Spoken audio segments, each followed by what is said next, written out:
dan juga selaku anggota staf di Departemen Keprofesian. Di tengah-tengah kita sudah hadir sosok pembicara yang sangat luar biasa sekali, yaitu Bapak Insinyur MP Dwi Nugroho MSE, selaku Kepala Pusat Pengembangan Sumber Daya Manusia, Geologi, Mineral, dan Batu Bara, atau PPSDM. Selamat bergabung, Pak. Terima kasih, Bapak Ibu sekalian. Assalamualaikum. Ya, kami ucapkan terima kasih yang juga mungkin di tengah-tengah kesibukannya, namun beliau masih berkenan untuk menerima undangan kami selaku pembicara pada sharing session kita di sore hari ini. Baiklah, sebelum memasuki acara, izinkanlah saya selaku MC untuk membacakan rundown dan peraturan yang harus ditaati bersama. Baiklah, rangkaian acara sebagai berikut. Yang pertama adalah pembukaan, yang kedua adalah kata sambutan oleh Sekjen Permata Indonesia, yaitu Ilham Rifki, dan dilanjutkan oleh moderator yang akan memimpin sesi materi maupun tanya jawab nantinya. Dan terakhir adalah sesi foto bersama dan penutup. Baiklah, di samping itu juga ada aturan yang harus ditaati oleh para peserta sharing session pada hari ini, yaitu pertama, peserta sharing session dilarang mengaktifkan mikrofon selama acara berlangsung hingga ada perintah dari MC, moderator, dan pemateri. Dua, diharapkan peserta menyimak secara seksama dari awal hingga akhir acara. Dan ketiga, pada saat tanya jawab nanti akan diarahkan oleh moderator bagaimana sistematika dalam penyampaian pertanyaan. Baiklah, itulah rundown dan peraturan yang perlu dipahami bersama. Karena waktu sudah menunjukkan pukul 4:28 yang seharusnya sudah memasuki acara berlangsung. Oleh karena itu, marilah kita buka acara sharing session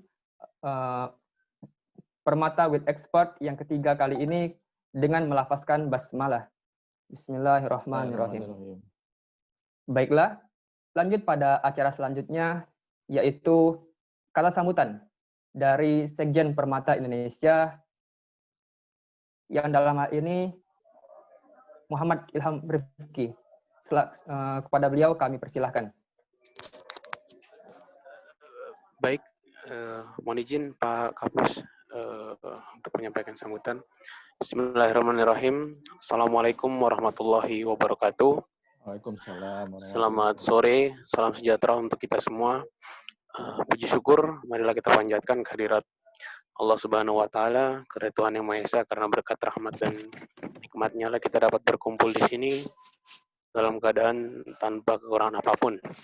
Baik, dalam kesempatan ini, pertama-tama saya ingin mengucapkan terima kasih kepada teman-teman Departemen Keprofesian dan teman-teman panitia yang sudah memfasilitasi jalannya diskusi kita pada sore hari ini, dan ucapan terima kasih juga saya sampaikan kepada Pak Dwi Nugroho telah bersedia untuk menjadi pemateri dan pembicara dalam diskusi kita pada sore hari ini.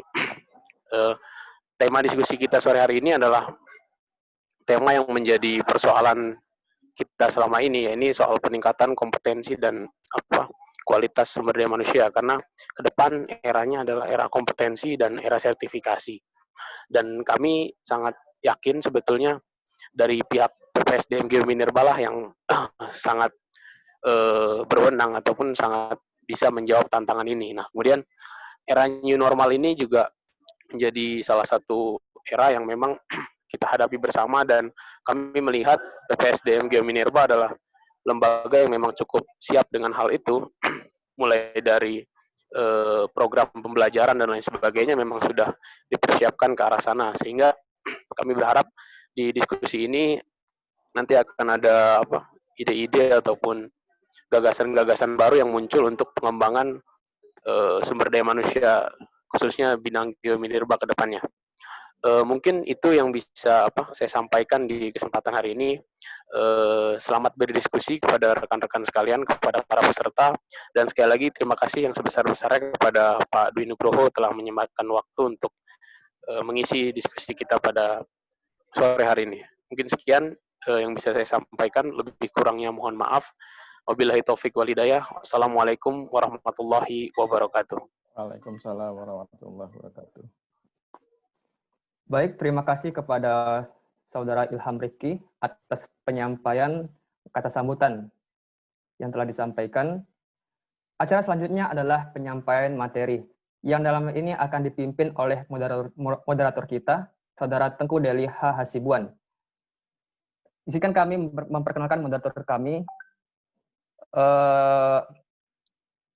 Nama Tengku Deli Hamonangan Hasibuan, lahir Medan pada tanggal 28 Oktober 1998.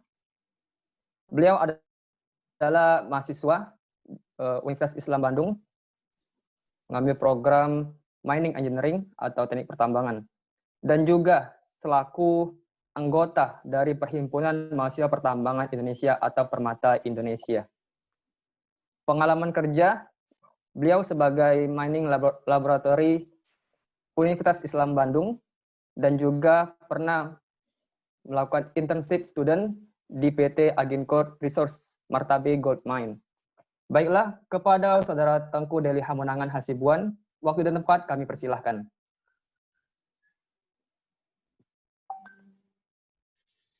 Bismillahirrahmanirrahim. Assalamualaikum warahmatullahi wabarakatuh. Waalaikumsalam. Terima kasih kepada Saudara Wahyu yang sudah memberikan acara ini kepada saya. Perkenalkan, saya Tengku Deli Hamonangan Hasibuan, mahasiswa Universitas Islam Bandung. Seperti yang sudah disebutkan oleh Pak Wahyu tadi, hari ini akan membawa acara kita yang bertema Sharing Session with Permata Indonesian Expert. Nah, pada hari ini telah hadir di tengah-tengah kita narasumber kita, yaitu Bapak NP Dwi Nugroho. Sebelum kita masuk ke materi, izinkan saya untuk memperkenalkan beliau terlebih dahulu. Oke.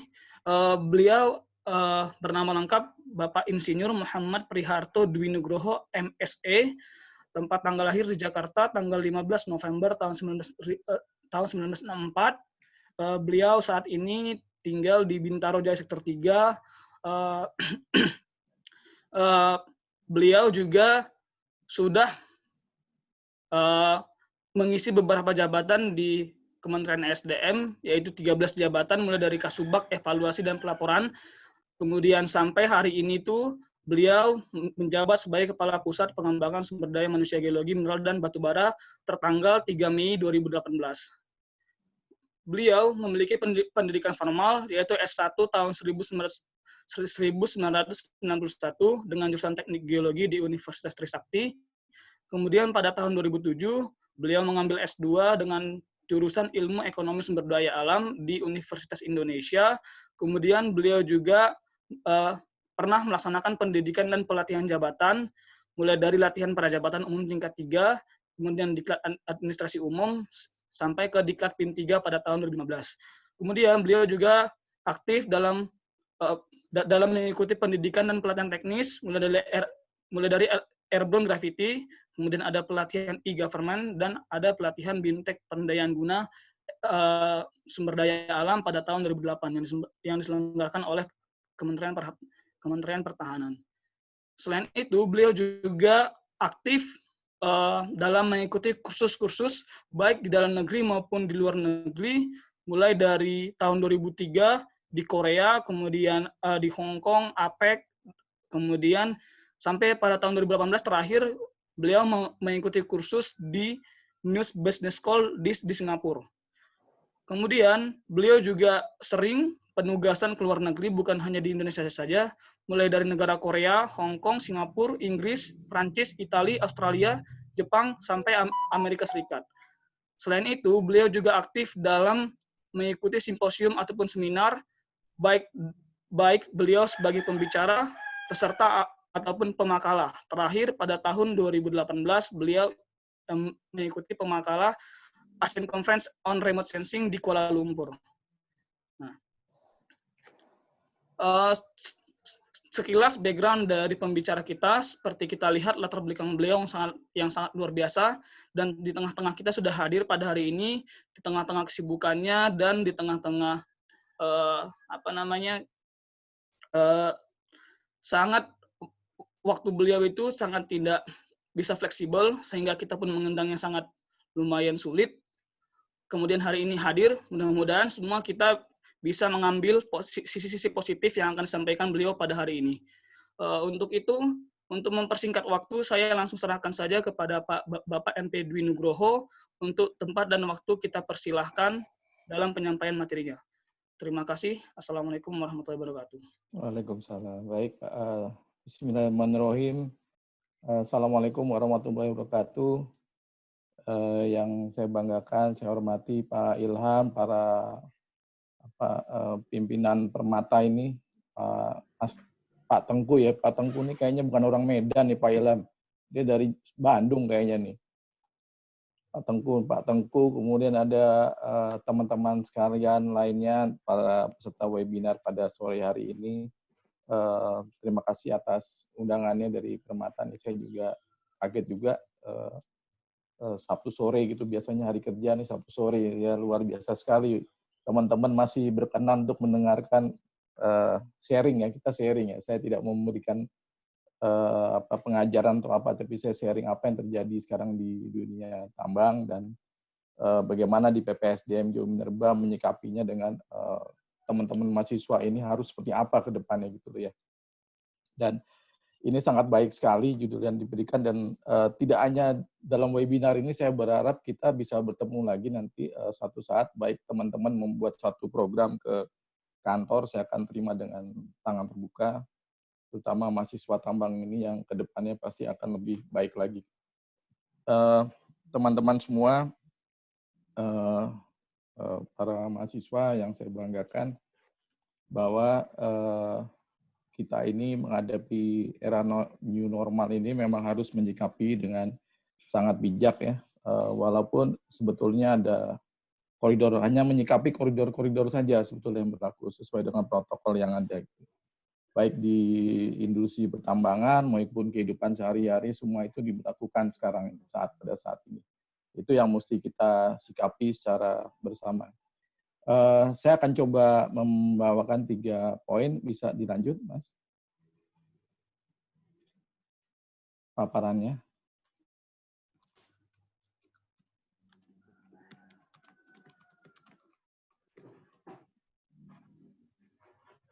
Ini mahasiswa jurusan tambang ini ada berapa banyak Pak Ilham ya di Indonesia ini ya? Izin Pak, kalau total kampus itu hampir 51 Pak. Oh, alhamdulillah ya. Total kampus. Alhamdulillah. Oke, bisa dilanjut itunya Mas, slide-nya ya, sharing-nya. Nah, lanjut.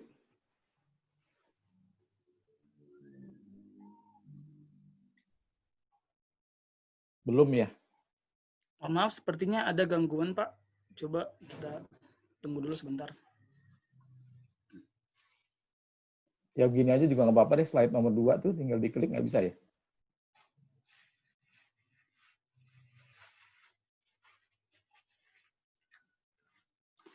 Nah ya udah begini aja nggak apa-apa.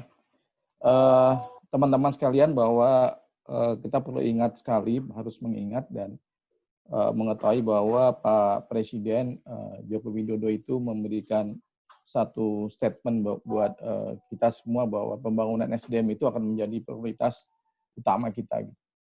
Pembangunan SDM adalah kunci Indonesia ke depan. Ini poin yang sangat tegas disampaikan kepada Bapak Presiden, bahwa sudah saatnya ini kita bangun tidak hanya infrastruktur, tapi ini loh, SDM kita perlu kembangkan, perlu diperkuat. Tadi Mas Ilham juga ada sampaikan, kompetensi, oke, sertifikasi, oke. Jangan sampai kita tenggelam di tengah hiruk pikuk ya, kesibukan gini, kita nggak tahu bahwa akhirnya yang berperan adalah bukan orang Indonesia sendiri. Jadi ini yang menjadi kunci, bahwa pembangunan SDM itu akan menjadi prioritas utama. Begitu juga di PPSDM Geomi Minerba tentu saja. Nah, kita bisa lihat slide berikutnya, lanjut. Nah, ada 3 poin yang akan saya sampaikan terkait dengan peran sektor SDM dalam perekonomian. Secara garis besar, seperti apa sebetulnya peran SDM sebagai peran sektor SDM dalam perekonomian. Kemudian, tantangan sumber daya manusia, bidang pertambangan mineral dan batu bara di masa yang akan datang. Kemudian juga yang terakhir adalah Pedestrian Geometry menghadapi era new normal dan industri 4.0. Lanjut, Mas. Nah, teman-teman semua, bahwa jangan pernah mengatakan bahwa Indonesia ini biasa-biasa saja. Tapi Indonesia ini adalah negara besar, dan GDP kita tahun 2019 itu ada 1.126 billion US dollar ya, dan merupakan urutan ke-16 di dunia. Tentu saja jangan dibandingkan dengan tahun ini. Tahun ini kan kita lagi masa pandemi dan semacam. Mungkin akan bisa turun ya, economic growth itu bisa di bawah 5%. Sekarang ini 2019 terakhir 5,02%.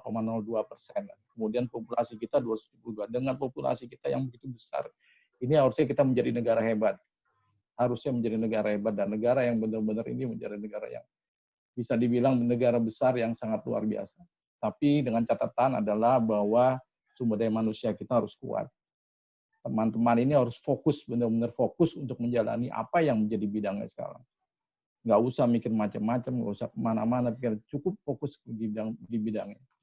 Kuatkan itu untuk menjadikan suatu kekuatan bagi diri kita sendiri dan bangsa negara ini. Lanjut. Nah, lanjut, Mas. Tadi ini GDP, oke, lanjut.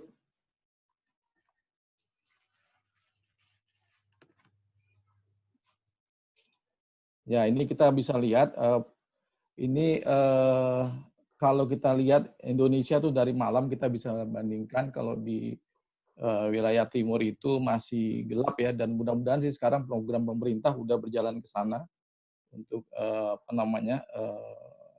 menjadi Indonesia Timur itu menjadi lebih terang. Dari satelit kita bisa lihat gimana ada cahaya di sana. Kalau dilihat dari sekarang kan cuma di Jawa dan pulau-pulau tertentu yang menjadi terang ya. Ini yang menjadi catatan buat kita bahwa kita nggak bisa begitu. Kita harus cepat maju mengatasi masalah ini, dan ini sudah dilakukan oleh Kementerian SDM. Lanjut. Teman-teman, bahwa Indonesia di tahun 2019 itu menduduki ranking GDP-nya itu di urutan ke-16. Tapi di 2030 itu adalah nomor 5 ya, nomor 5. Ini source-nya dari World Bank. Di tahun 2050 kemungkinan kita akan menduduki 50 nomor urutan ke-4. Nah, ini menjadi catatan supaya kita semangat gitu loh. Supaya kita semangat, supaya kita bisa menyatakan, oh, World Bank aja bilang seperti ini. Jangan sampai kita nanti tidak ada semangat untuk melakukan sesuatu terhadap diproyeksikan negara Indonesia menjadi negara terbesar dalam PDB di tahun 2050. Nah, lanjut. Dan ini selanjutnya adalah investasi sektor SDM, tentunya di tengah tantangan ekonomi global, di mana tahun 2019 itu tercapai 31,9 miliar US dollar. Nah, ini mendorong pertumbuhan ekonomi dan penyerapan tenaga kerja nasional. Tentunya kalau kita bayangkan, kalau ada investasi masuk, pasti yang multiplier efeknya sangat banyak. Di antaranya adalah tenaga kerja. Dan sektor tambangan ini merupakan sektor yang sangat strategis dan tentu saja tidak sangat berperan aktif untuk memancing untuk investasi besar di Indonesia. Ini yang membuat kita jangan ragu dan jangan takut gitu dengan apa yang terjadi saat ini. Jangan ada pemikiran bahwa wah, ini Indonesia investasinya turun, tapi terus nanti tenaga kerjanya juga tidak ada penyerapan atau segala itu, tidak demikian intinya. Lanjut. Nah, optimalisasi bauran energi juga pangsa BBM, saya sampaikan bahwa dalam bauran energi primer pembangkit semakin menurun. Jadi inilah yang kenyataan terjadi, bahwa BBM itu dalam bauran energi dia semakin menurun dari targetnya tercapai target 4,03 menjadi 4,03. Tapi dari tahun 2014 itu adalah 11,81. Nah, ini yang mendorong kita untuk mencari energi alternatif untuk di mana bisa energi bahan bakar minyak ini menjadi energi yang harus disubstitusi gitu maksudnya ya. Nah, ini yang pola kita berpikir bahwa ini ke depan akan lebih baik lagi seharusnya. Lanjut. Nah, begitu juga konsumsi listrik nasional ini meningkat ya, menuju tren konsumsi negara maju tentunya. Konsumsi listrik harus terus meningkat seiring meningkatan akses elektrifikasi dan pertumbuhan ekonomi. Kemudian mendorong pengembangan kendaraan listrik dan kompor listrik. Ini yang dilakukan.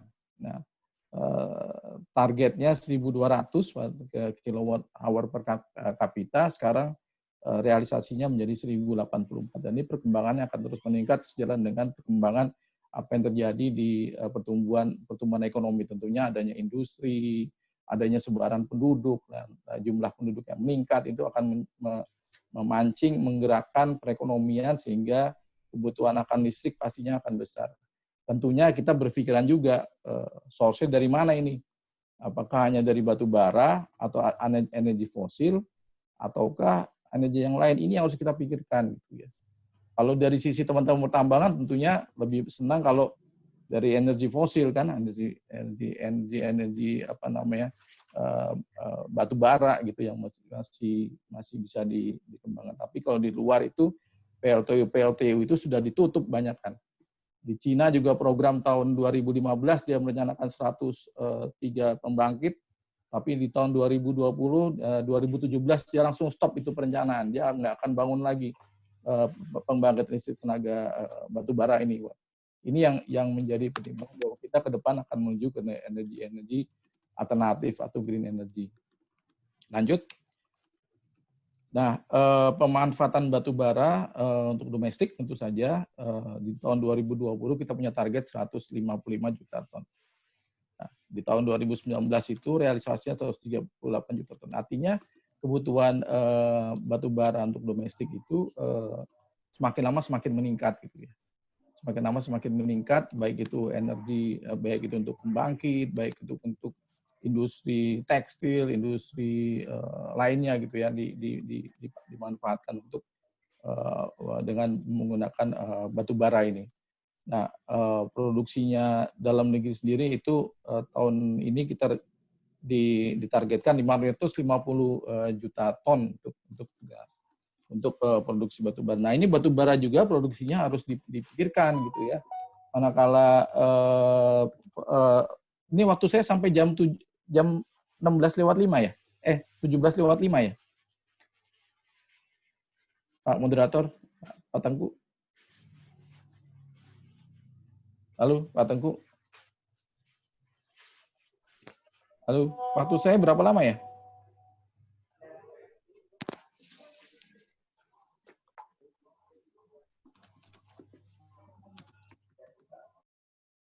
Ini dengar nggak ya? Halo?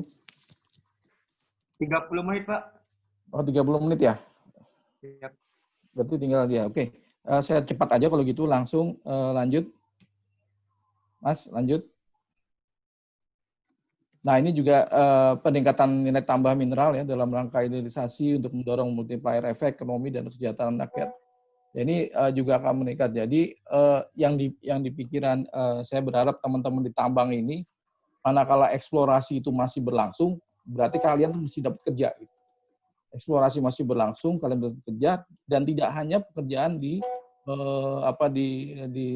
industrinya saja, tapi di hilirnya nanti kalian juga pasti akan terlibat oleh penyerapan tenaga kerja ini. Jadi peningkatan nilai tambah ini menyebabkan tenaga kerja yang akan tentunya akan semakin bertambah gitu ya. Lanjut. Nah, ini cadangan batu bara Indonesia dibandingkan dunia kita ini 3,5% dari total cadangan terbukti di dunia, tapi ekspor kita terbesar gitu ya. Cadangannya kecil tapi ekspornya yang paling besar. Ini yang mengkhawatirkan gitu. Jadi harus ada pembatasan bahwa eksploitasi batu bara itu harus dibatasi betul. Produksi batu bara juga harus diatur betul. Nah, ini yang harus dipikirkan gitu. Manakala 550 juta dipenuhi tapi yang realisasinya sampai 700 juta ton, itu berarti ada pengurasan yang luar biasa sekali. Dan kita berpikir juga bahwa negara lain tuh menyimpan batu baranya. Dia tidak habis-habisan dikeluarkan cadangannya, dia disimpan oleh kita. Sementara kita masih melakukan itu karena ada kepentingan bisnis dan lain-lainnya. Lanjut, ini proyeksi neraca batu bara. Cadangan dan sumber daya batu bara terverifikasi 2019 itu cadangannya adalah 25 miliar ton. Ada noise ya. 25 miliar ton dan sumber dayanya 88 miliar ton gitu ya. Dengan asumsi cadangan adalah lanjut Mas. Dengan ada suara masuk ya. Dengan asumsi cadangan adalah tetap 25 miliar ton dan produksi 50 juta ton, itu cadangan batu bara akan habis dalam waktu 41 tahun gitu ya. Dan ini cuma batu bara, belum mineral. Mineral itu ada yang sampai ratusan tahun gitu. Dan itu cuma prediksi para ahli geologi karena ada cadangan-cadangan yang terbukti yang bisa dihitung gitu. Dan ini cadangan terbukti juga itu hanya yang ditemukan sekarang masih istilah tubuh bijinya. Kita tidak melihat ini yang dalam permukaan, di bawah permukaan.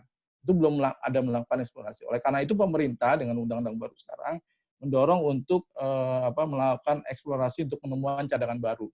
Nah, manakala didorong oleh seperti itu, baik itu dilakukan oleh BUMN maupun para swasta atau apa gitu ya, ini nantinya tentunya akan mendorong pekerjaan atau tentunya mendorong penyerapan tenaga kerja. Jadi walaupun itu di sisi geologi, tapi kan nanti setelah itu kalian teman-teman dari tambangan yang melakukan kegiatannya. Lanjut. Nah, ini tantangan sumber daya manusia bidang pertambangan mineral batu bara dan di masa mendatang. Lanjut. Nah, apa sebenarnya yang menjadi tantangan sumber daya manusia bidang pertambangan mineral batu bara di masa mendatang, masa depan?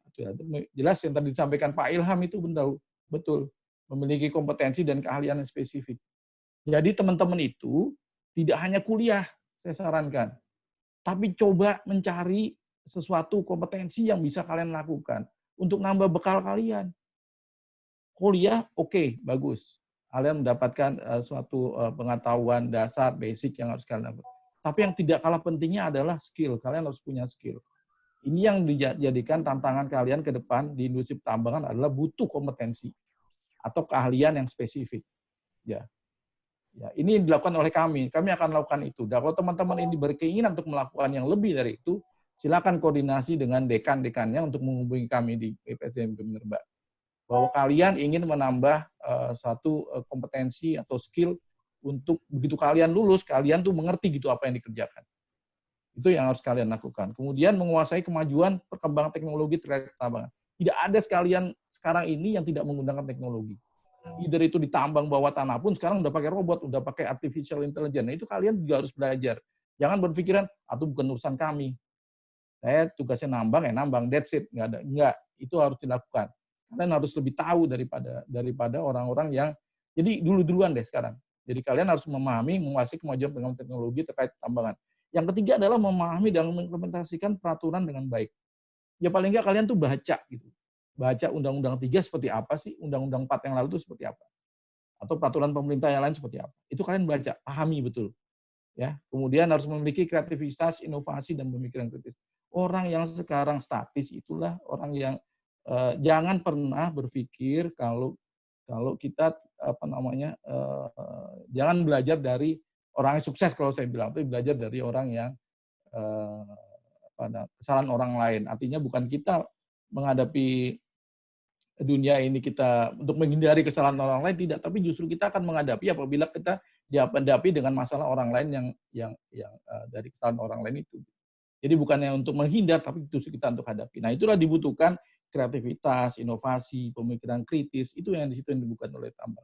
Karena itu sangat luas sekali tambang akan melakukan sesuatu di zaman sekarang ini. Lanjut. Nah, teman-teman perlu tahu bahwa buka geoportal.esdm.go.id. Catat ya, geoportal.esdm.go.id. Cuma sekarang lagi down karena servernya mati.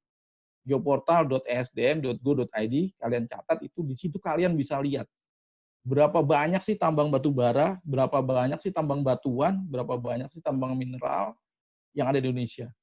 Juga potensi-potensinya, potensi geologinya ada banyak di situ.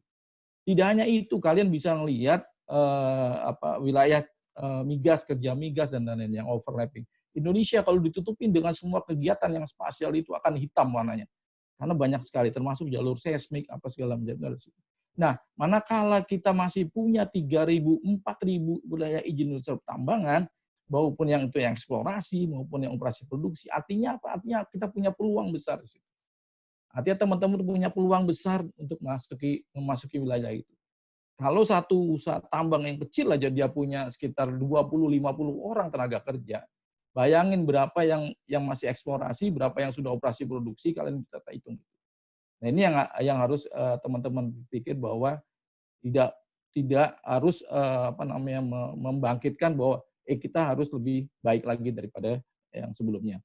Lanjut. Nah, ini tenaga kerja bidang pertambangan Indonesia.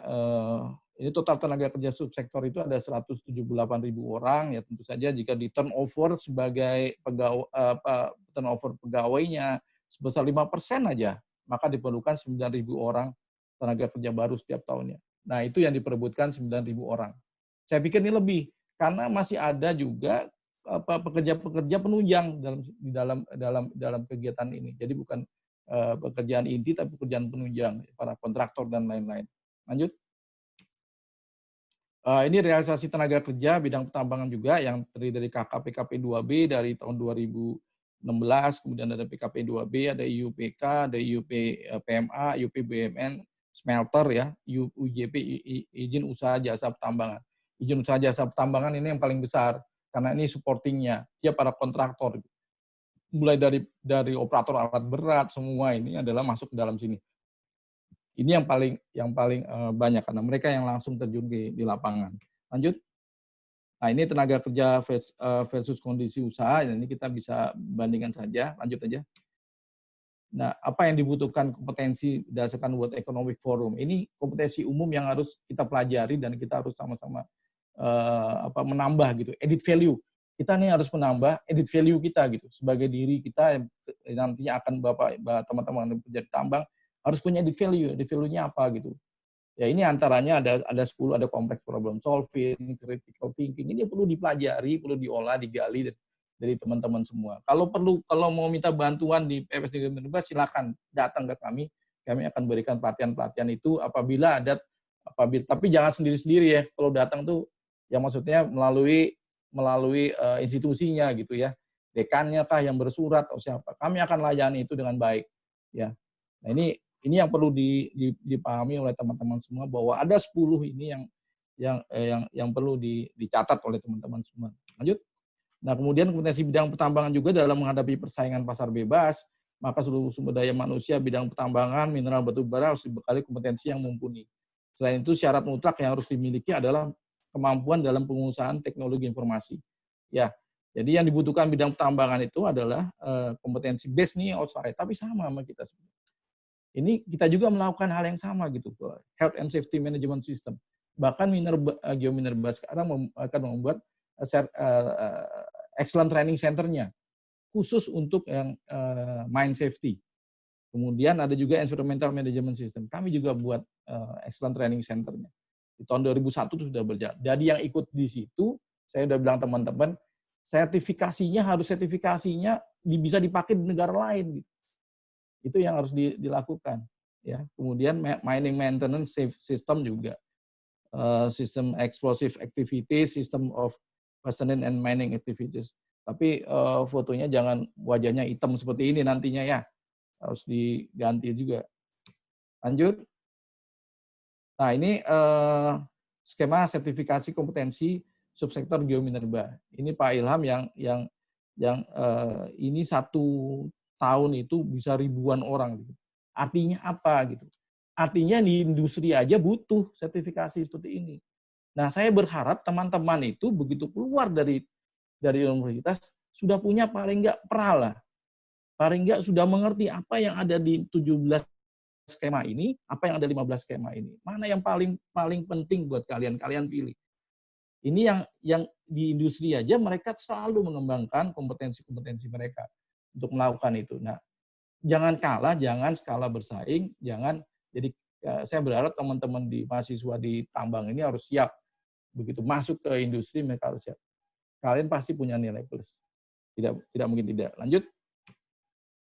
Nah, ini juga program pelatihan subsektor geominerba. Tentunya bukan pelatihan subsektor geominerba yang saya lihat adalah ada 14 poin ya, pengawasan operasional pertama, ini segala macam juru ukur tambang, semua yang terkait dengan pekerjaan-pekerjaan di tambang ini adalah yang perlu dilakukan oleh para industri tambangan. Lanjut. Nah, ini SKPI. SKPI ini kami sudah berjalan menciptakan daya saing dengan SKPI, surat keterangan pendamping ijazah. Nah, ini saya berharap teman-teman semua dari beberapa puluh universitas yang mempunyai jurusan tambang ini dapat melakukan hal yang sama gitu. Ini dilakukan oleh salah satu universitas yang meminta kami untuk melakukan pendamping ijazah ini. Nah, ini diacu dalam Permenristek Dikti nomor 59 tahun 2018 bahwa menyatakan kemampuan manfaat bagi lulusan tentu saja menyatakan kemampuan kerja, menguasai pengetahuan dan sikap moral. Kemudian memberikan penjelasan yang objektif ya dari prestasi dan kompetensi pemegangnya. Meningkatkan kelayakan kerja employable bagi lulusan. Jadi kalian ini lakukan dulu SKPI, nanti begitu lulus kalian tinggal ambil sertifikasinya karena pembekalan ini sudah dilakukan manakala kalian masih mahasiswa gitu. Begitu kalian lulus kalian ambil sertifikasinya. Nah, mudah-mudahan pada saat sertifikasi itu, sertifikasi kami juga udah internasional gitu. Jadi kalian tidak hanya bekerja dalam negeri, bisa juga di luar negeri. Itu yang harus dilakukan. Nah, ini kami sedang mengembangkan ke arah sana. Ya, jadi apa aja yang kami lakukan itu pra-POP, pengawas operasional pertama. Ini dibutuhkan pengawas operasional pertama manakala bekerja di industri tambang ini membutuhkan karir ke depannya. Ini harus dilakukan. Nah, kalau teman-teman mahasiswa ini sudah melakukan ini, setelah lulus tinggal melakukan sertifikasinya. Ini hanya pembekalan di awal gitu. Nah, harus dipahami betul gitu ya. Terus prajuru ledak, pengenalan geopark ya. Geopark, terus geologi teknik pertambangan, dasar-dasar operator pesawat drone, dasar-dasar penginderaan jauh, dasar-dasar aplikasi GIS, dasar-dasar vertical rescue, penyelidikan geolistrik itu ke air tanah. Ini banyak geologinya, tapi bisa dilakukan juga atas dasar permintaan dari dari universitas gitu. Kita mau melakukan apa? Kita bisa diskusi untuk teman-teman mahasiswa, saya butuh ini. Atau berdasarkan klasternya, misalnya teman-teman yang dari wilayah Indonesia Timur, lebih baik kemana arahnya. Nanti bisa kita lakukan. Ini yang perlu dipahami secara bersama. Lanjut. Nah, kemudian yang tidak kalah pentingnya adalah transformasi tambang. Sekarang ini transformasi tambang konvensional menuju tambang modern itu teman-teman harus tahu bahwa tadinya kita menggunakan tambang konvensional, sekarang di tambang modern dengan 4.0 itu sudah semua menggunakan artificial intelligence, bahkan kami juga sedang membangun itu untuk safety, health, and environment yang bisa mengatur dari jarak jauh, kita bisa mengetahui kondisi orang pada saat dia bekerja gitu ya, tidak menghindari kecelakaan kerja. Kemudian penggunaan teknologi informasi, efisiensi peralatan tinggi ya, untuk kemudian sistem pengawasan akurat, penggunaan sensor di setiap kegiatan, konektivitas antar manusia dengan teknologi, menimbulkan risiko kecelakaan kerja. Jadi sekarang pekerjaannya lebih ringan sebetulnya, tapi kita harus menguasai teknologi ini. Jadi semua sekarang sudah dipasang oleh. Lanjut. Nah ini teman-teman sudah tahu lah ya, ini sudah pasti tahu, ini tentang revolusi industri, ya tentu saja yang dari mulai kita mesin uap sampai akhirnya sekarang ada robot, internet, artificial intelligence, itu digital teknologi tahun sekarang. Tapi kita nggak tahu who's the winner ya. Kalau yang biasanya kan orang-orang Cina, Amerika gitu ya. Kita nggak tahu sekarang ya, ini siapa yang menjadi pemenangnya. Lanjut, yang menguasai maksudnya. Nah ini juga menjelaskan bahwa industri 4.0 adalah berbagai jenis kemajuan teknologi yang berbeda dibandingkan dengan revolusi industri sebelumnya dengan fitur-fiturnya yang unik gitu ya. Sangat menekan apa ini semua bisa dipelajari lah ya. Ini semua bisa dipelajari. Justru mohon maaf Pak, waktunya ya. Tinggal 5 menit lagi Pak. Oke. Lanjut aja. Oke, lanjut aja. Ini top 10 brand in the world itu ya. Ini bisa dibayangkan yang menjadi sebagai pemenang adalah perusahaan-perusahaan teknologi semua sekarang dari tahun 2012 2019. Ini yang menjadi pemenangnya. Lanjut. Nah, ini Presiden Geominerba, ini kampus lapangan kami. Lanjut lagi. Nah, ini kampus kami dan kampus lapangan kami. Ini fasilitas kami ya di sana di Bandung. Kalau teman-teman yang belum pernah ke Bandung, ke kantor kami. Kemudian lanjut kampus lapangan Cipatat ya. Ini ada tempat pelatihan dan juga sarana untuk praktek mind planning di sini. Lanjut. Ini ada pusat pelatihan juga geowisatain ya, geowisata di Geopark Batur. Lanjut. Di tambang dekat bawah tanah juga kami ada di Sawalunto untuk teman-teman yang ada di wilayah Sumatera bisa melakukan di sini. Lanjut. Kemudian kami juga ada punya politeknik. Lanjut. New normal kami juga sudah lakukan ya, seperti persyaratan yang diatur oleh pemerintah. Lanjut. Nah, ini juga apa yang kami lakukan dalam rangka new normal ini semua sudah sesuai protokol yang ditetapkan. Lanjut. Nah, ini juga aplikasi yang kami bangun untuk ini, jadi semua dari Papua sampai barat sampai timur ini nggak perlu lagi datang ke Bandung, cukup lewat aplikasi ini. Lanjut. Mas. Lanjut lagi. Lanjut lagi ini webinar kita. Nah, ini Service Center of Excellence ya. Nanti bisa dibagikan aja untuk teman-teman. Saya pikir demikian teman-teman sekalian, Pak mahasiswa. Assalamualaikum warahmatullahi wabarakatuh. Terima kasih kepada Bapak Muhammad Priharto Dwi Nugroho yang sudah menyampaikan materinya pada sore hari ini. Materi yang sangat luar biasa bagi kita semuanya. Sebelum kita memasuki sesi tanya jawab, izinkan saya untuk menyimpulkan secara singkat hasil dari diskusi kita dari penyampaian materi Bapak Dwi Nugroho. Seperti yang kita lihat, diprediksi PDB dari Indonesia itu pada tahun 2020 berada di urutan ke-16 dan diprediksi pada tahun 2050 akan naik sampai ke urutan 5 besar dunia. Kemudian pada hari ini sudah banyak investasi di bidang minerba, yaitu kita bisa lihat angkanya di 31,9 miliar US dollar, angka yang sangat luar biasa, dan itu bisa memberikan lapangan pekerjaan tentunya yang sangat luas bagi kita semua, karena investasi di bidang minerba sudah sangat tinggi. Kemudian ada beberapa tantangan yang harus kita hadapi sebenarnya sebagai SDM di bidang minerba, mulai dari kita harus memiliki kompetensi yang spesifik, kemudian kita juga harus benar-benar mengikuti perkembangan zaman sesuai dengan bidang kita, kemudian memahami dan mengimplementasikan peraturan dengan baik. Ini sangat penting sekali, kita harus benar-benar paham undang-undang yang membawahi kegiatan penambangan seperti apa, kemudian kita juga harus benar-benar memiliki inovasi, kreativitas, dan pemikiran kritis. Itu beberapa kesimpulan yang saya bisa sampaikan untuk sementara. Untuk sesi selanjutnya, kita akan buka sesi pertama untuk sesi tanya-jawab. Silakan untuk sesi pertama ini, kita silakan untuk 3 penanya saja. Karena info dari panitia, kita juga terbatas waktu. Silakan untuk yang ingin bertanya, isi format yang sudah saya kirimkan di kolom komentar. Apakah teman-teman sudah membaca? Kalau misalnya sudah membaca di kolom komentar, di grup chat, silakan sebutkan nama, asal instansi, dan format saya ingin bertanya. Oke, karena belum ada yang bertanya sepertinya Pak, mungkin ini ada beberapa pertanyaan dari Permatanya sendiri Pak ke SDM.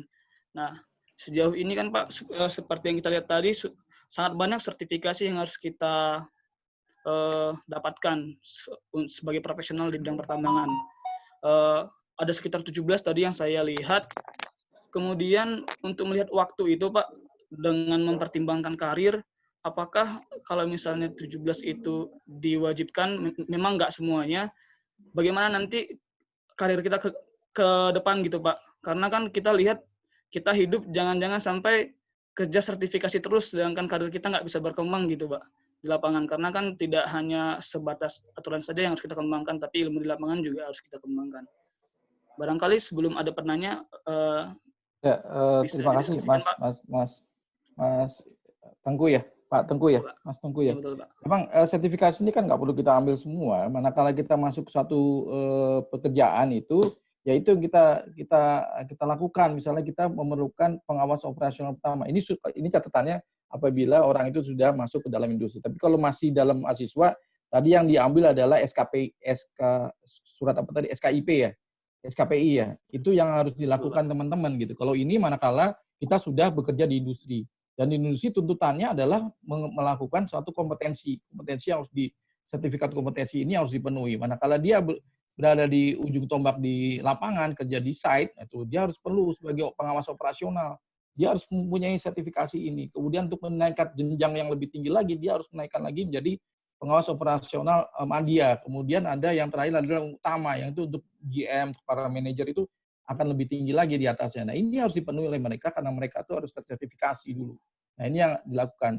Jadi tidak harus semuanya Pak Mas Tengku, tidak harus semuanya 17-17 dilakukan. Manakala dia tidak bekerja sebagai pengeboran peledakan tambang bawah tanah, dia tidak perlu lakukan itu gitu.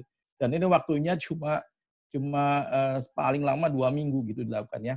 Jadi nggak perlu kalau operator penyangga tambang bawah tanah ini hanya orang-orang yang bekerja di tambang bawah tanah untuk melakukan seperti itu.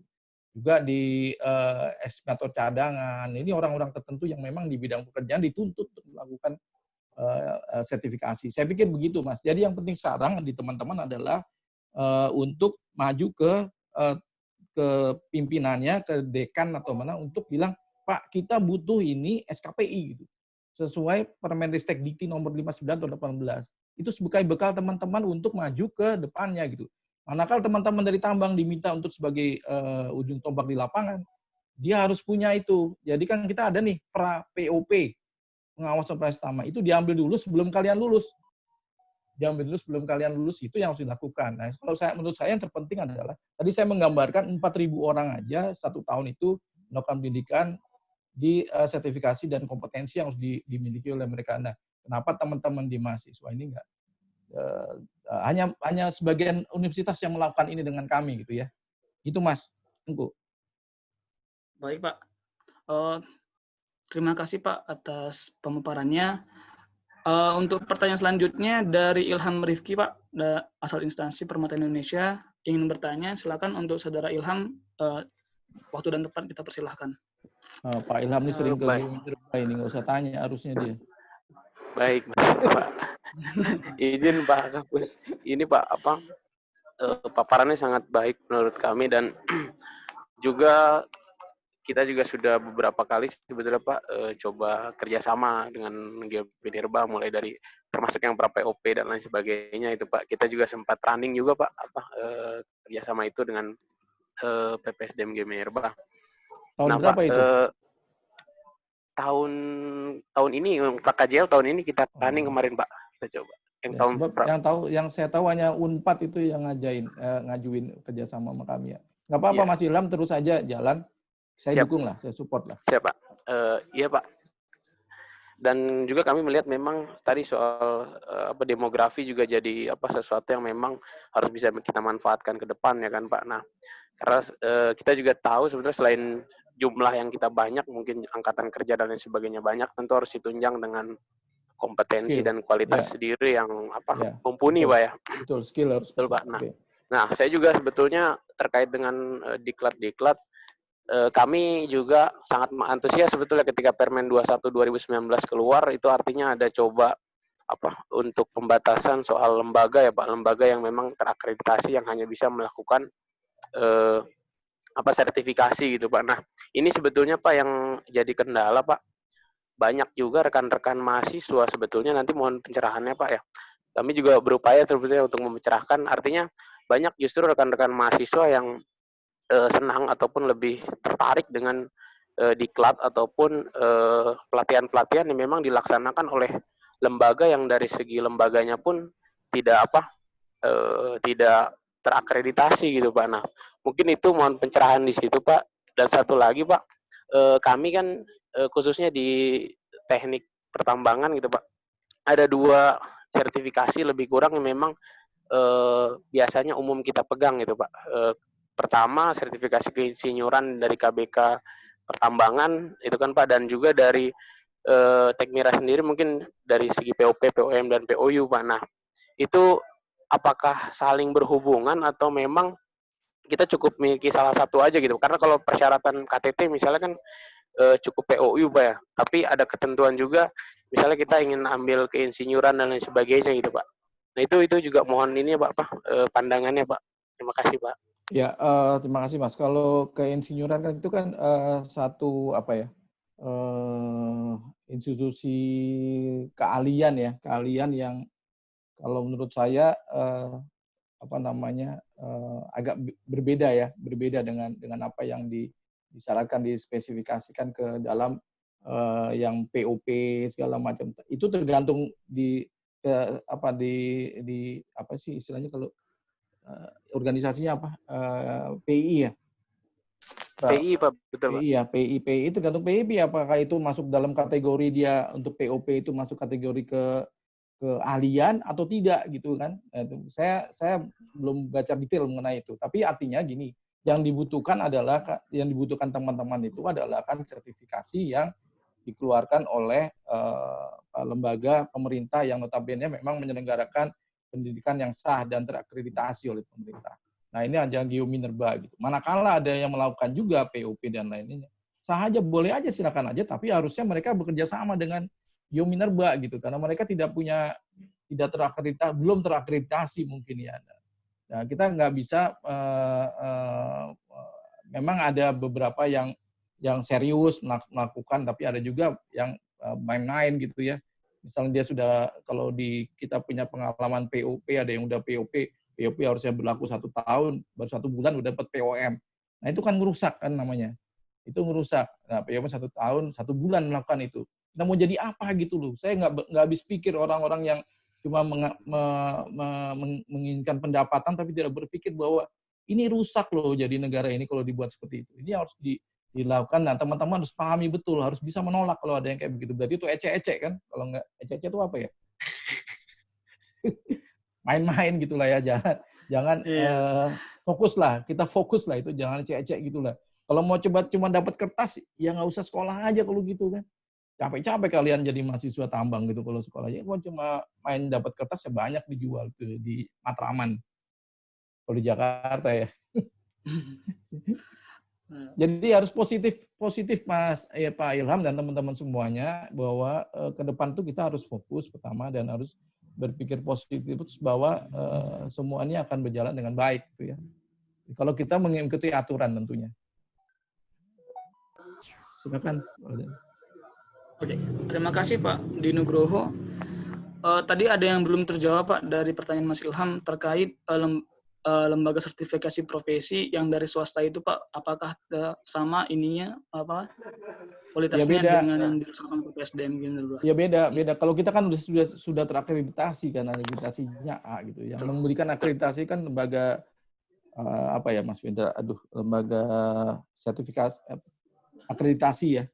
LKBP-nya SDM itu mengeluarkan akreditasi khusus yang terkait dengan pelatihan-pelatihan di bidang pertambangan gitu.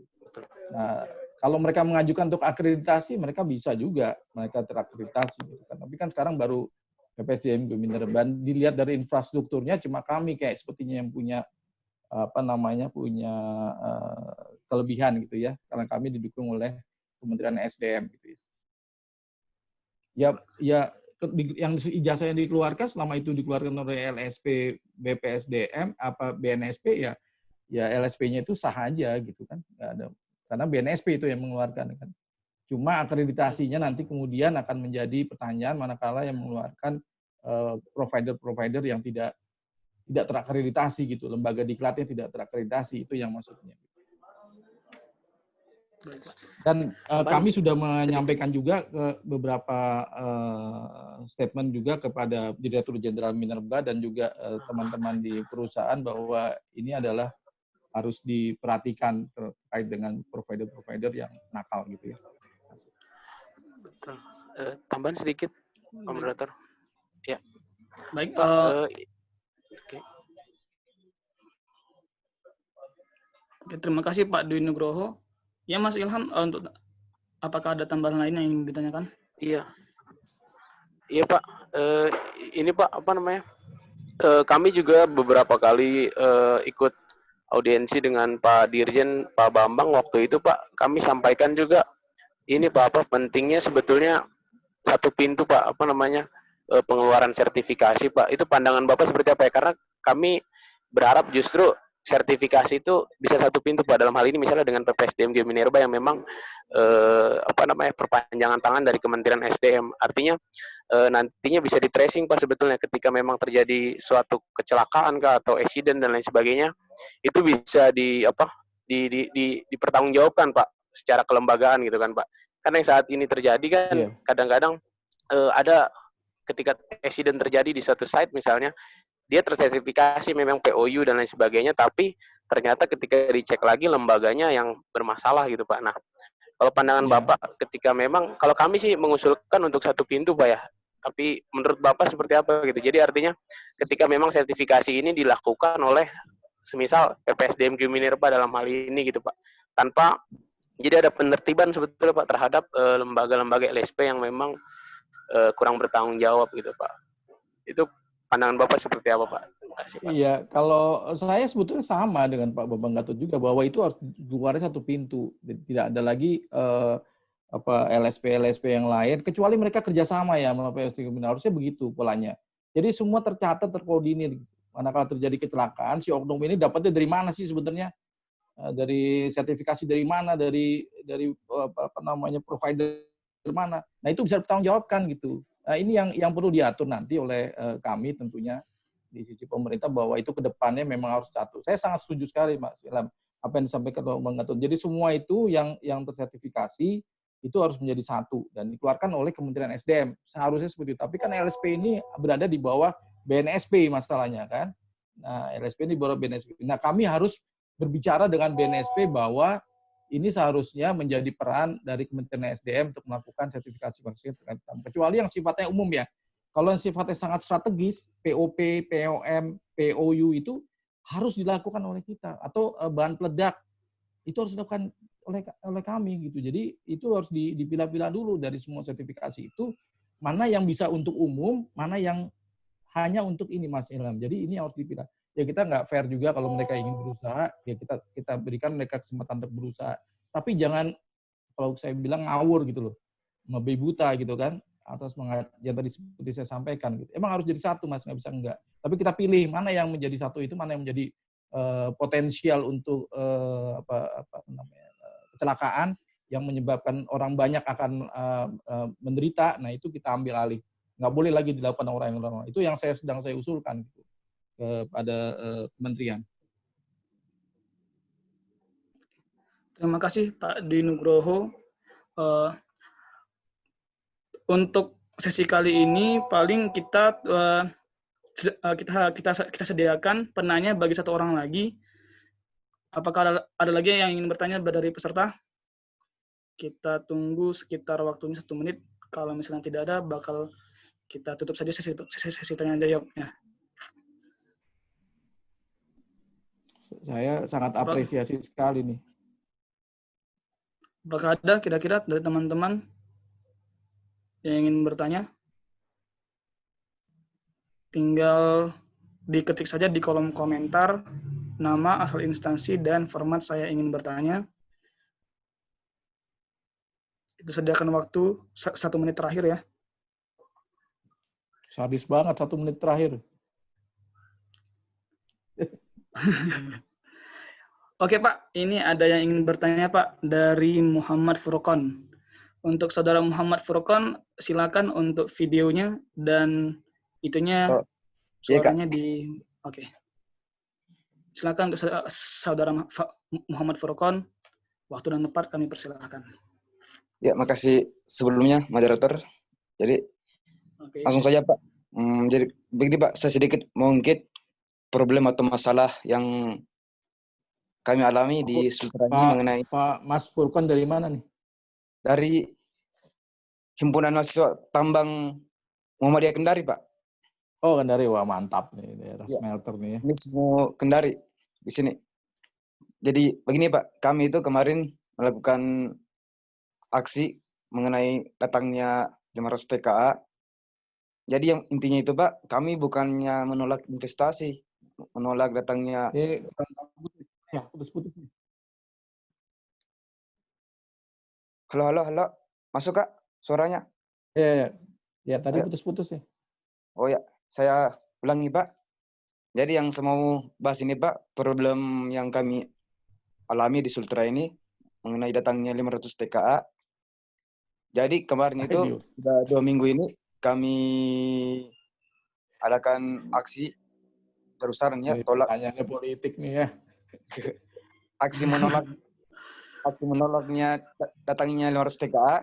Tetapi kemarin ini sudah 2 gelombang yang datang, yang di mana kami bukan menolak investasi, yang di mana perkataan dari Gubernur Ali Masih bahwa dengan datangnya 500 TKA ini dapat menyerap tenaga kerja lokal, yang di mana ketika setelah pembangunan smelter di Murosi, di PT VDNI dan OSS, maka para TKA ini bisa menyerap 7-8 orang tenaga lokal, sehingga bisa menyerap ribuan. Nah, 8 kali 500 itu kan 4.000. Itu dari mulut perkataan Gubernur Sultra. Tapi stigma yang muncul di masyarakat, umumnya pada mahasiswa di Sultra ini adalah dengan 500 TKA itu apakah mereka memiliki visa tenaga ahli? Itu satu. Yang kedua, dengan 500 TKA ini apakah memang semua itu termasuk tenaga ahli atau bukan? Karena itu yang kami problemkan sampai sekarang ini, Pak. Jadi kami tidak menolak datangnya investasi, itu bagus, itu baik. Karena katanya dengan datangnya 500 TKI ini bisa menyerap ribuan tenaga kerja lokal. Tetapi yang kami resahkan ini adalah tidak adanya transparansi dari pemerintah. Karena kami aksi-aksi sampai 2 minggu ini karena belum ada titik terang dari administrasi dari 500 TKI ini. Apakah mereka memang tenaga ahli atau tidak? Karena jangan sampai buruh kasar yang di Cina dibawa ke sini menjadi buruh kasar pula. Apa bedanya dengan kami nih yang sebagai pengangguran? Kami kok bisa begitu? Nah, itu masalah yang ada kami. Jadi kemarin tuh Pak, 2 minggu ini kami itu mengadakan aksi secara besar-besaran menolak datangnya TKA dengan jumlah 500 TKA. Sekarang itu sudah hampir 300 yang datang. Karena ada datangnya TKA itu 3 gelombang. Sudah 2 gelombang dan terakhir itu gelombang 3. Insya Allah itu minggu depan lagi katanya datang. Tetapi entah bagaimana kami akan melakukan aksi secara terus-menerus. Nah, ini yang kami persoalkan Pak. Apakah memang hal ini terlibat dengan PPSDM atau bagaimana? Karena ini kan dalam industri pengolahan dan pemurnian kan itu bagian dari pertambangan juga Pak. Bagian dari tahapan kegiatan pertambangan dalam peningkatan SDM-nya. Jadi bagaimana menurut Bapak? Mungkin itu saja Pak. Ya, ini sebetulnya ini agak berat. Ini urusannya politik nih Pak Ilman. Kalau saya fokus gini aja. Kalau saya ini kan urusan Kementerian Perindustrian kalau tenaga kerja ya. Kalau dari sisi industrinya ya. Karena kebutuhan industri di sana dan orang-orang yang mungkin dia sangat pede dengan orang yang mengerjakan alatnya, menginstall alat-alat dari mereka. Yang harus dipikirkan kita adalah gini. Saya pernah ke Morowali, Mas. Saya pernah ke Morowali. Itu kenapa? Itu saya lihat pekerjanya puluhan ribu di sana. Kesana aja di Indonesia ini cuma yang antri ATM itu jaraknya 50 meter itu cuma ada di Morowali. Sampai jam 12 malam masih antri ATM. Itu berarti apa? Perekonomiannya hidup itu pertama. Satu. Ya. Dia tidak membelanjakan uangnya untuk segala macam. Nah, yang harus kita pikirkan adalah orang-orang yang ambil ATM itu kerjanya apa levelnya? Bukan orang Cina loh, orang kita loh. Banyak orang kita. Itu orang kita semua. Itu apa itunya background atau belakang? Ini yang harus kita kembangkan. Saya justru tekankan kepada teman-teman, yuk kita bangun di sana lembaga pendidikan, kita buat cabang di sana, kita tekankan mereka. Jadi orang-orang itu harus sementara kan posisi saya di Bandung ini kan, kita bangun pendidikan ekstraktif metalurgi. Itu saya udah bilang, ekstraktif metalurgi itu harus dibangun juga, harus dibuat satu tempat di sana, entah di Kendari, ini untuk mendrive teman-teman dari tambang ini untuk belajar juga gitu. Jadi orang-orang itu kita tidak kalah bersaing dengan mereka. Itu yang harus kita fokuskan adalah kekuatan. Saya tidak mau bicara dengan benar nggak 500 orang ini segala macam, saya nggak tuh. Justru saya berpikir gini Mas, bahwa kalian inilah yang harus berpikir bahwa kita jangan kalah loh dengan mereka. Gimana tempatnya, di mana sih kita tempat belajar, tempat kita melatih ini gitu. supaya nih masyarakat di sana tuh siap gitu untuk memasuki era smelter ini gitu kan. Jadi sebenarnya ada Virtual Dragon, ada SMI yang menyerapnya segitu banyak, SMI begitu mewah di sana tempatnya. Saya tidak menyalahkan si pemilik Virtual Dragon juga, bukan saya berarti Ani nggak setuju dengan pendapat Pak Mas ini, tapi yang tentu kita pikirkan adalah peningkatan SDM-nya di Kendari sendiri, termasuk masyarakat sekitar smelter. Itu yang kita dorong, Mas. Mas harus mendobrak bahwa stigma itu bahwa yuk kita bangun di sana. Kalian yang harus menghubungi kami gitu. Pak, kita butuh ini ya. Di Kendari sendiri kan mau dibangun politeknik ekstraktif metalurgi juga kalau nggak salah ya, menjadi andalan di sana. Tapi saya nggak tahu apa sudah dibangun atau belum. Kami udah lebih siap gitu. Kalau kami dibutuhkan, kami bangun ke sana, kami didik semua orang di sana gitu. Nah, ini yang dibutuhkan adalah mendorong supaya justru kita mendorong menjadi pemicu, membuat semangat bahwa ini kita harus lebih dari mereka gitu.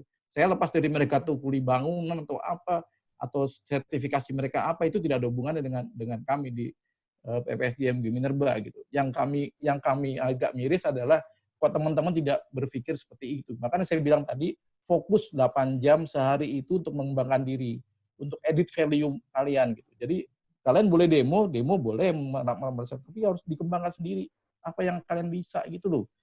Ya, saya siap berapa jam untuk kalau perlu ya Pak Ilham koordinir untuk melakukan sesuatu, dikumpulin semua masyarakat di sana, dikembangin, dididik gitu loh.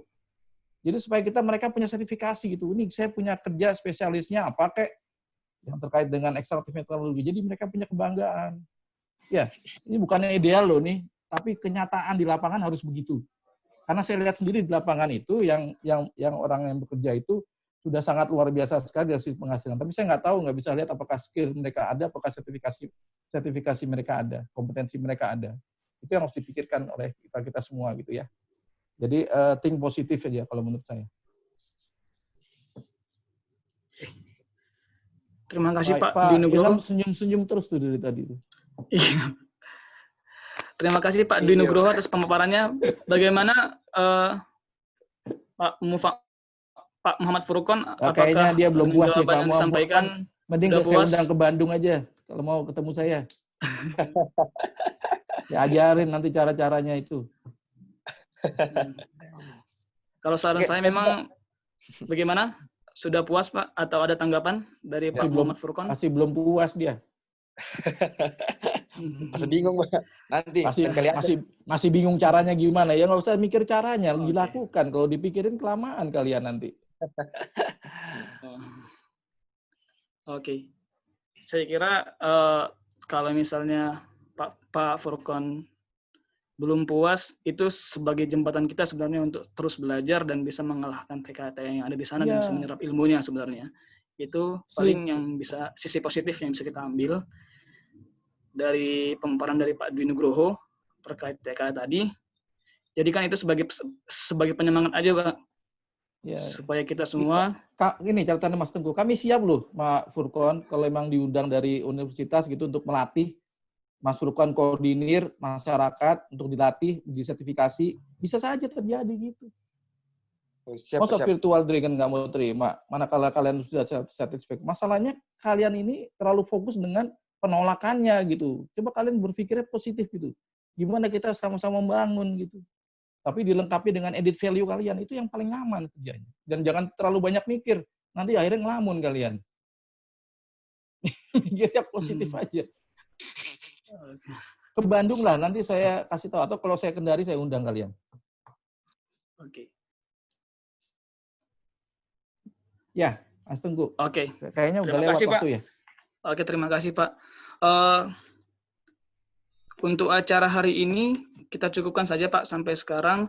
Kita berikan waktu untuk Bapak 5 menit untuk memberikan closing statement dari hasil diskusi kita hari ini sebelum kita masuk ke agenda kesimpulan. Silakan untuk Pak Dwi Nugroho, kita persilakan untuk closing statement.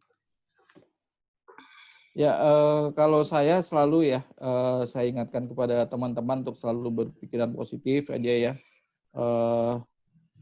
Selalu berpikiran positif, terus stay away from negative people ya. Ya, they have a problem for every solution. Jadi jangan mendekati orang yang selalu berpikir negatif. kalian tidak akan maju gitu. Jadi berpikir selalu positif dan kembangkan diri kalian. Jangan 1 kali 24 jam kalian harus mengembangkan diri kalian. Kalian catat tuh, ini saya udah bisa apa ya hari ini ya? Saya bisa apa hari ini ya? Kontribusi saya untuk masyarakatnya apa ya? Untuk pengembangan ke negara ini apa? Itu harus dicatatkan. Think positif aja yang paling penting, think positif gitu ya. Kedua, jangan belajar dari orang sukses, belajar dari orang yang nggak sukses, yang kalah, yang salah, yang nggak sukses. Kenapa? Dari nggak sukses itu kita bisa ngadepin kesalahan dia apa, bukan dijauhin malah kesalahannya. Kesalahannya apa itu kita think positifnya di situ. Gitu. Dan ini yang harus dikembangkan. Edit value di diri masing-masing itu harus dikembangkan. Itu aja Mas Tengku. Pokoknya edit value-nya untuk diri kita tuh apa, untuk hidup ini bekal kita. Kalau kalian lulus, kalian nggak bisa apa-apa, mau ngapain coba? Ya kan? Kalian lulus nggak bisa apa-apa. Ini saatnya kalian belum lulus, kalian ambil tuh sertifikasi, kejar mimpi kalian. Kalau kalian nggak punya biaya, bilang sama pemerintah, bilang sama saya atau sama teman-teman, Pak, bisa nggak kita dibiayain tuh? Bilang sama dosennya dulu, bilang sama dekannya dulu, gimana caranya untuk semangat gitu loh, ya. Itu aja Mas Tengku. Jadi think positif yang penting ya buat saya.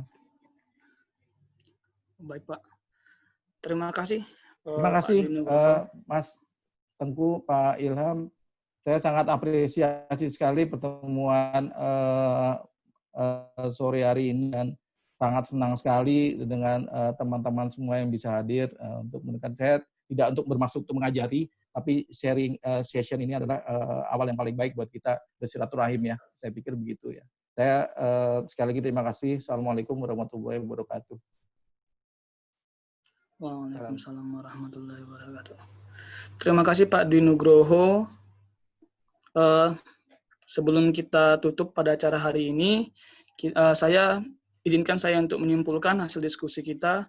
Sebenarnya dari tema kita yang kita angkat pada hari ini yaitu strategi untuk menyiapkan SDM unggul di bidang pertambangan minerba di era new normal ini. Pada intinya kita semua harus mau membangun kompetensi kita, mulai dari kompetensi teknis, kemudian kompetensi masalah aturan, kompetensi masalah perkembangan teknologi, semua kita harus benar-benar tingkatkan. Kemudian yang kedua, seperti kita lihat tadi, banyak sudah contoh, banyak tenaga kerja asing yang masuk ke Indonesia, kemudian yang lain-lain juga. Sebenarnya yang harus kita pikirkan adalah bagaimana kita bisa menyiapkan diri kita masing-masing untuk dapat bersaing di luar sana. Jadi kita bukan Cina yang menginvasi kita, gimana kita yang menginvasi negara-negara lain kalau misalnya yang dibutuhkan. Kemudian yang selanjutnya yang bisa saya paparkan,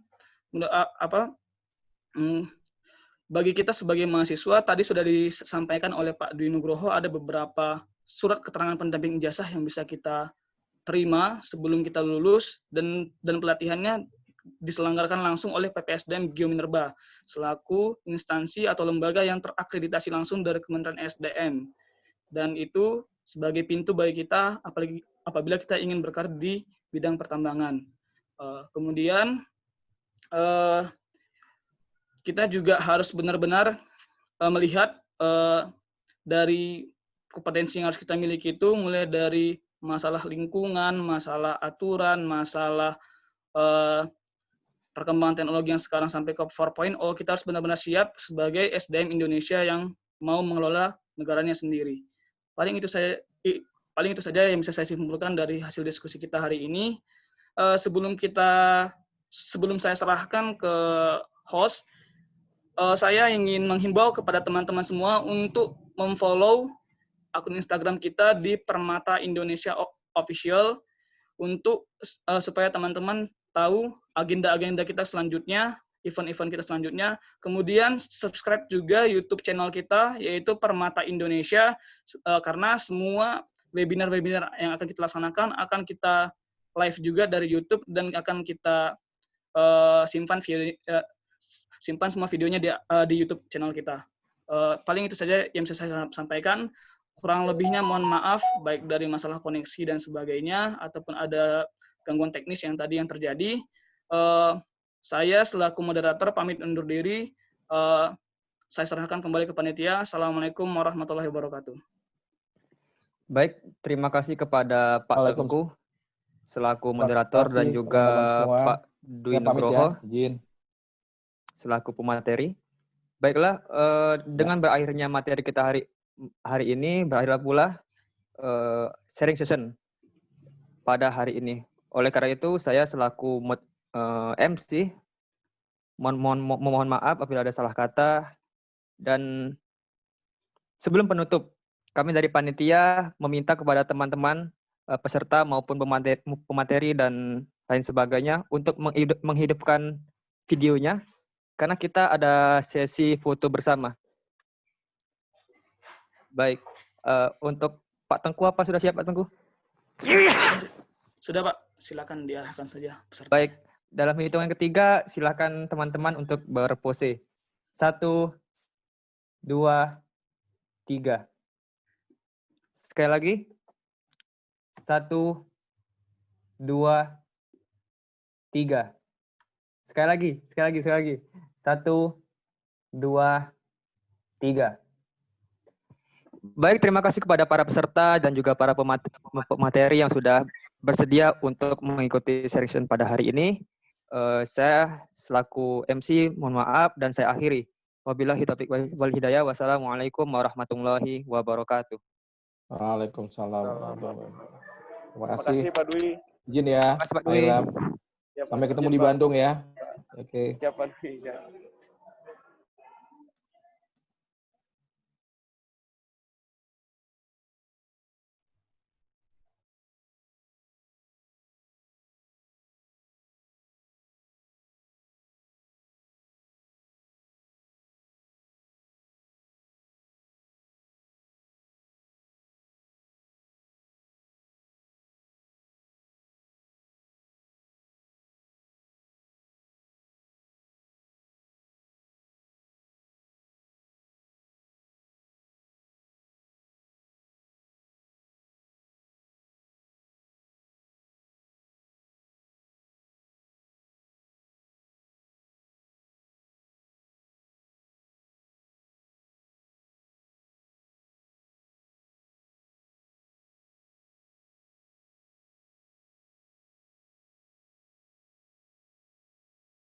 Inside a big mouth.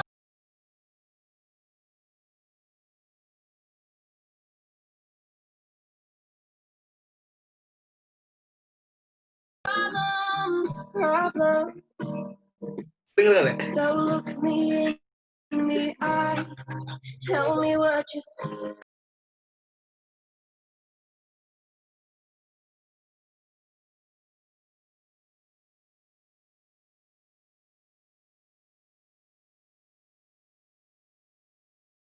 Sick, make you believe I'm a bad liar. Bad liar.